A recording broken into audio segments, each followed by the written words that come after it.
Namaste, and welcome back. This episode will deal with the Mauryan Empire, specifically the growth and spread of Buddhism and the reign and rule of Ashoka. You might think, but wait, isn't Buddhism a religion of peace and harmony? How could Buddhism lead to an empire? Good question. Chandragupta, who ruled from 321 to 297 BCE, is one of a group of local leaders in India inspired by the example of Alexander, who again reached the borders of India before turning back. He models his rule and government on the example of Alexander and tries to unify the entire region of South Asia. He is the founder and the establisher of the Mauryan Empire. He signs treaties and makes alliances with the neighboring successor empire of Alexander. He builds and continues to maintain the highly stratified caste system in India, and like Alexander and Persia before him, builds roads for trade and the travel and transport of the military.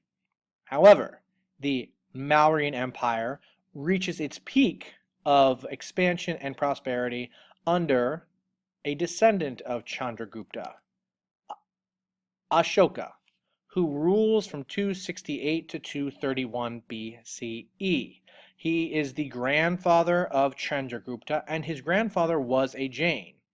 He expands on the rule and conquers the rest of the entire region.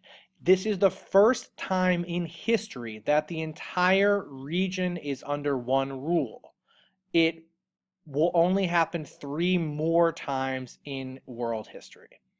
The last battle of his conquest takes place at Kalinga, and according to Ashoka's own account, the bloodshed and devastation of this battle changes his mind.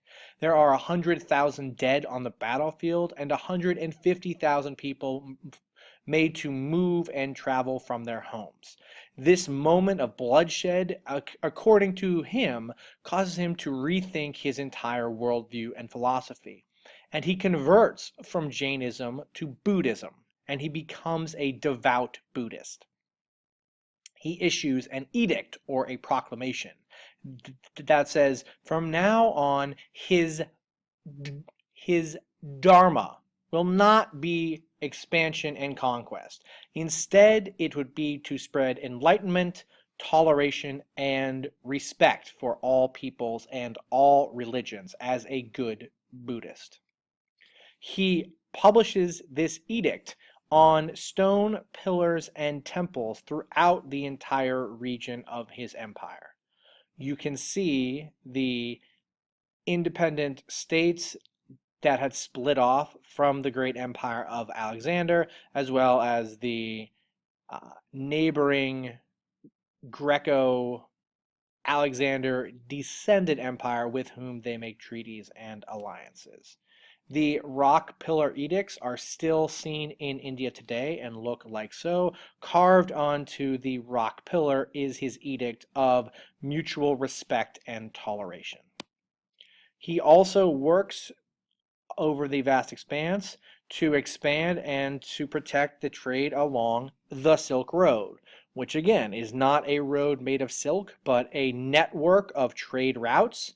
Here are the trade goods coming from each town and region. Importantly, no one person goes the whole way along the road. Merchants would travel from one town to the next and then swap or trade or buy and sell their goods to be passed on along another route, and so on and so forth. Goods travel the entire way, changing hands from person to person along the route.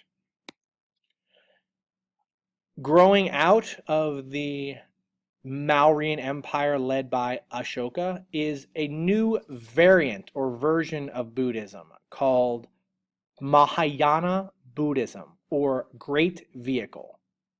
This is a more multicultural, less strict form of Buddhism. It is strongly influenced by other cultures, especially Hellenism, because it begins to see Buddha as one god or as a god himself, one among many. They believe that there could be many smaller Buddhas or bodhisattvas who could also be enlightened and could, in fact, be prayed to through statues or offerings. Again, this is very different from the earlier traditional form of Buddhism. They believe that most people can attain a smaller, pleasurable afterlife, in part by praying to these statues and Buddhas, because the idea of non-existence or breaking the cycle through nirvana seems too difficult and too austere and too sort of unattractive for most people. And it becomes a more popular, more widespread, and more welcoming type of Buddhism. It is this type of Buddhism that spreads out of India during the time of Ashoka, across China, through Korea to Japan, shown here on the map in yellow. Now, the earlier, stricter form of Buddhism that does not believe in prayers or gods or statues really of any kind is known as Theravada Buddhism. It does continue just in smaller regions and countries and is less popular than the great vehicle version of Buddhism. Another example of the sort of growth and spread of Buddhism through these statues and carvings are the Ajanta caves in the middle of India. Here are the caves on the right. Inside are carved statues of Buddha to be prayed to be worshipped. Another example of sort of the growth and the spread of Buddhism in a less strict or austere form. We will next talk about the development and spread of these ideas into other regions and other countries when we return. Thank you very much.